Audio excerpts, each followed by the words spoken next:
ಸ್ನೇಹಿತರೆ MNS ಅಕಾಡೆಮಿಗೆ ಸ್ವಾಗತ. ಸ್ನೇಹಿತರೆ, ಇದೇ ಮೊದಲನೇ ಸಾರಿ ನೀವು ನಮ್ಮ ಚಾನಲ್ಗೆ ಭೇಟಿ ನೀಡ್ತಾ ಇದ್ದರೆ ನಮ್ಮ ಚಾನಲನ್ನು ಸಬ್ಸ್ಕ್ರೈಬ್ ಆಗಿ ಹಾಗೆ ಪಕ್ಕದಲ್ಲಿರ್ತಕ್ಕಂಥ ಬೆಲ್ ಬಟನನ್ನು ಕ್ಲಿಕ್ ಮಾಡಿದ್ರೆ ನಾವು ಮಾಡ್ತಕ್ಕಂಥ ಎಲ್ಲ ಹೊಸ ವಿಡಿಯೋಗಳ ನೋಟಿಫಿಕೇಷನ್ ನಿಮಗೆ ತಲುಪತ್ತೆ. ಹಾಗೆ ನಮ್ಮ ಚಾನಲ್ನ ಪ್ಲೇಲಿಸ್ಟ್ನಲ್ಲಿ ಹಲವಾರು ವಿಡಿಯೋಗಳಿದೆ, ಆ ವಿಡಿಯೋಗಳನ್ನೆಲ್ಲ ನೀವು ನೋಡಿ ಅಂತ ಹೇಳ್ತಾ ನಮಸ್ಕಾರ.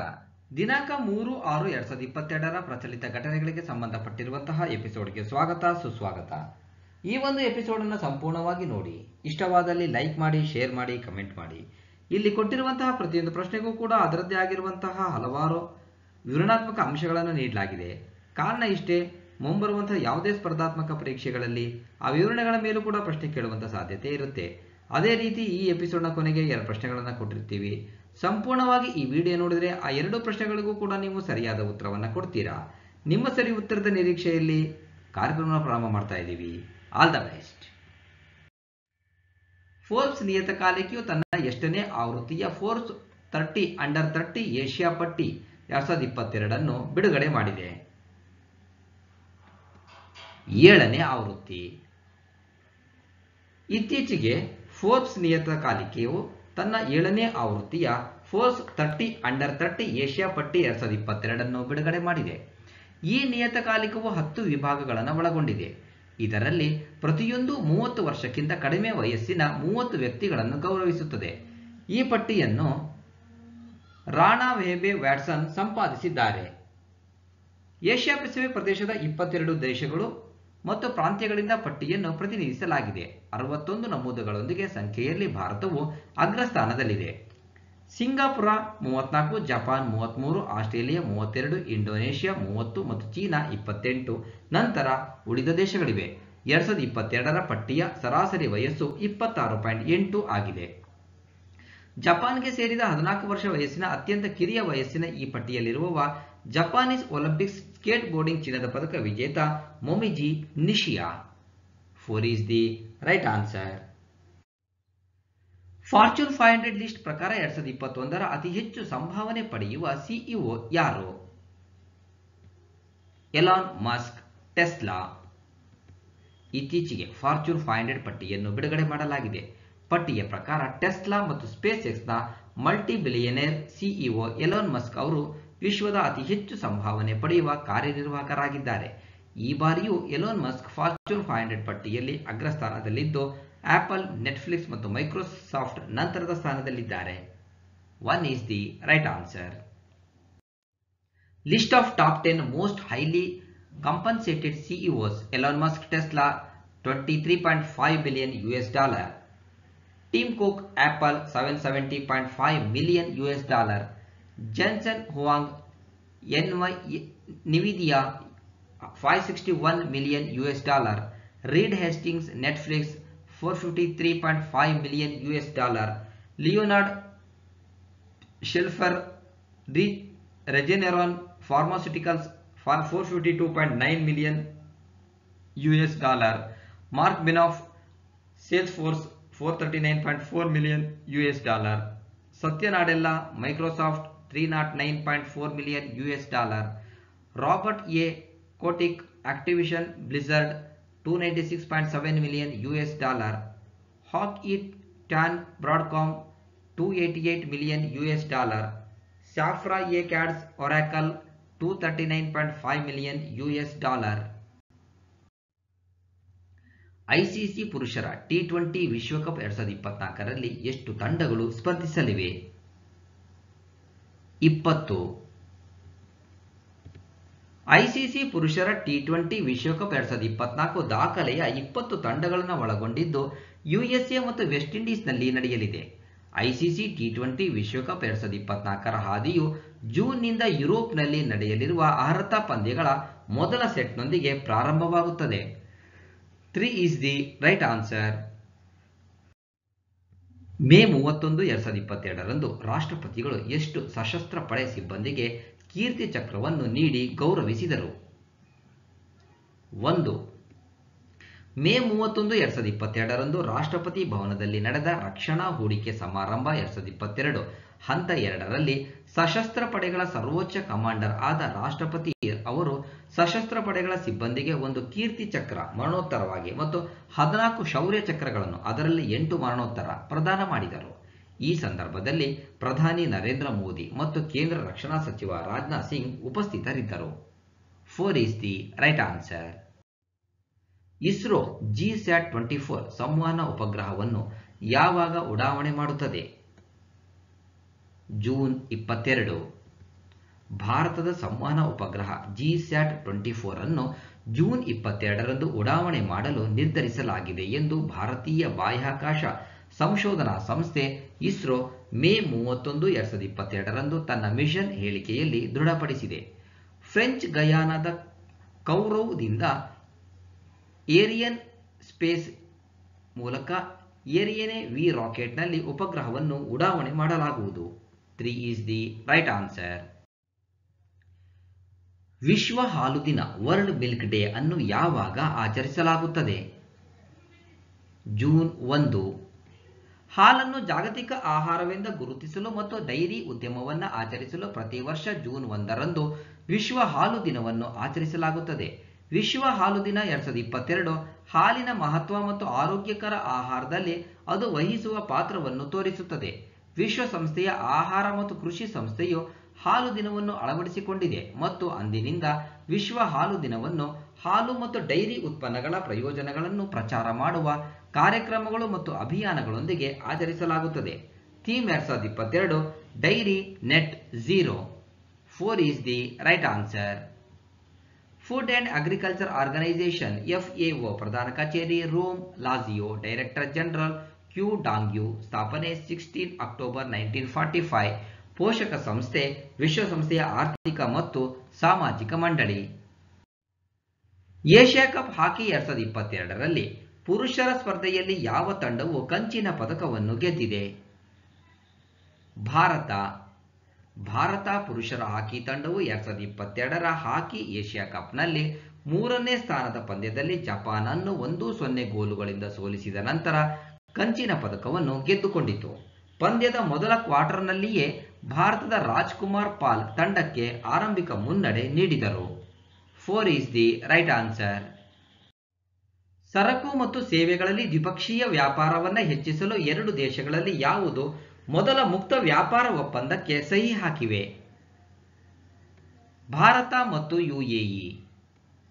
ಇಸ್ರೇಲ್ ಮತ್ತು UAE ಇಸ್ರೇಲ್ನ ಆರ್ಥಿಕತೆ ಮತ್ತು ಕೈಗಾರಿಕಾ ಸಚಿವ ಓರ್ನಾ ಬಾರ್ಬಿವೆ ಮತ್ತು UAEಯ ಆರ್ಥಿಕ ಸಚಿವ ಅಬ್ದಲ್ಲಾ ಬಿನ್ ತೌಕ್ ಅಲ್ ಮರ್ರಿ ಅವರೊಂದಿಗೆ ಮೊದಲ ಮುಕ್ತ ವ್ಯಾಪಾರ ಒಪ್ಪಂದದ ಕುರಿತು ತಿಳುವಳಿಕಾ ಒಪ್ಪಂದಕ್ಕೆ ಸಹಿ ಹಾಕಿವೆ.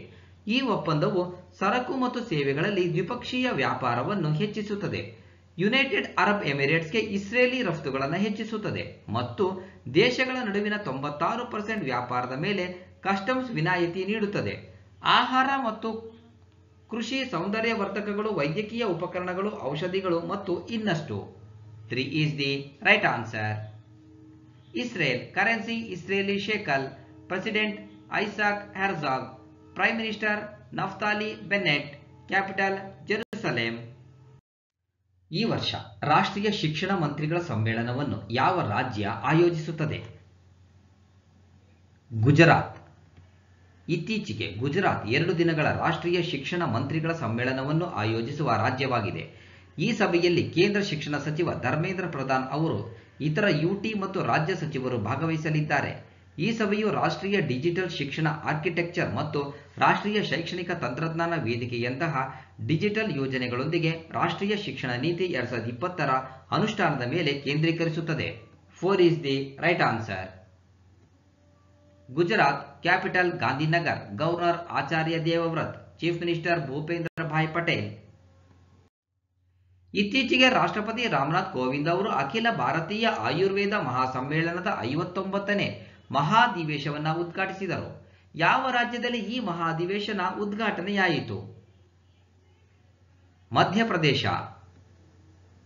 ಭಾರತದ ರಾಷ್ಟ್ರಪತಿ ಶ್ರೀ ರಾಮನಾಥ್ ಕೋವಿಂದ್ ಅವರು ಮಧ್ಯಪ್ರದೇಶದ ಉಜ್ಜಯಿನಿಯಲ್ಲಿ ಅಖಿಲ ಭಾರತೀಯ ಆಯುರ್ವೇದ ಮಹಾಸಮ್ಮೇಳನದ 59ನೇ ಮಹಾಧಿವೇಶನವನ್ನು ಉದ್ಘಾಟಿಸಿದರು. ಉಜ್ಜಯಿನಿಯ ಸರ್ಕಾರಿ ಆಯುರ್ವೇದ ವೈದ್ಯಕೀಯ ಮಹಾವಿದ್ಯಾಲಯದ ನೂತನ ಕಟ್ಟಡವನ್ನು ಉದ್ಘಾಟಿಸಿ ಅವರು ಮಾತನಾಡಿದರು. ಆಯುರ್ವೇದದ ಬಗ್ಗೆ ಸಾಮಾನ್ಯ ಜನರಲ್ಲಿ ಅರಿವು ಹೆಚ್ಚಿಸುವುದು ಇದರ ಉದ್ದೇಶವಾಗಿತ್ತು. 2 is the right answer. Madhya Pradesh capital Bhopal, chief minister Shivraj Singh Chouhan. Sindhu ಜಲ ಒಪ್ಪಂದದ ಕುರಿತು ಭಾರತ ಪಾಕಿಸ್ತಾನ ದ್ವಿಪಕ್ಷೀಯ ಸಭೆಯ ಯಾವ ಆವೃತ್ತಿ ನಡೆಯಲಿದೆ? 118ನೇ ಆವೃತ್ತಿ. ಇಂಡಸ್ ವಾಟರ್ಸ್ ಟ್ರೀಟಿ IWT ಅಡಿಯಲ್ಲಿ ವಾರ್ಷಿಕವಾಗಿ ನಡೆಯುವ ಶಾಶ್ವತ ಸಿಂಧೂ ಆಯೋಗದ ಸಮ್ಮೇಳನವು ಈಗ ಭಾರತ ಮತ್ತು ಪಾಕಿಸ್ತಾನದ ನಡುವೆ ನಡೆಯಲಿದೆ. ಮುಂಗಡ ಪ್ರವಾಹದ ಮಾಹಿತಿ ಮತ್ತು ಸಿಂಧೂ ಜಲಗಳ ಶಾಶ್ವತ ಆಯೋಗದ permanent commission of Indus water PCIW ವಾರ್ಷಿಕ ವರದಿಯ ವಿಷಯದ ಬಗ್ಗೆ ಚರ್ಚಿಸುವುದು ಸಭೆಯ ಉದ್ದೇಶವಾಗಿದೆ.